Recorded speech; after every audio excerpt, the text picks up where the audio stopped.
शुभ सकाळ, श्री स्वामी समर्थ. आज आमच्या ह्यांना कामावर सुट्टी असल्यामुळे माझं जरा काम निवांतच चाललं होतं. अंघोळ करून घेतली आणि हे आम्ही फ्रेम बघा करून घेतलेल्या तेव्हापासून त्या अशाच पडून होत्या. त्या आधी लावून घेतल्या आणि त्यानंतर नाश्ता केला. आज आम्ही जाणार होतो सांगलीला, काही कामानिमित्तच जाणार होतो. त्यामुळं पटपट घरातली सर्व कामं आवरली आणि आम्ही निघालो सांगलीला. सांगलीला गेल्यानंतर तिथे काम होतं, तिथं जरा वेळ लागणार होता. मग आम्ही तिथे बसलो, तोपर्यंत शौर्यला दिसला झोपाळा. मग काय, शौर्य जाऊन झोपाळ्यानं खेळत बसला. मग जवळच तिथे मी ज्या शाळेमध्ये शिकत होते ती शाळा होती. मग ती दाखवण्यासाठी शौर्याला घेऊन गेले. मग काय, जुन्या शाळेतल्या सगळ्या आठवणी ताज्या झाल्या.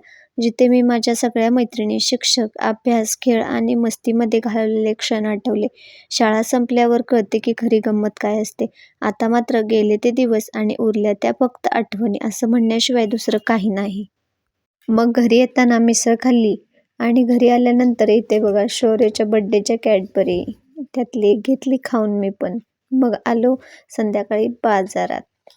सर्व भाजी घेऊन झाल्यानंतर मी आले पूनमच्या दाबेलीच्या काट्यावर. मग घेतली एक खाऊन दाबेली. दाबेली म्हणजे एक नंबर असते. चला बाय, भेटू उद्याच्या ब्लॉगमध्ये.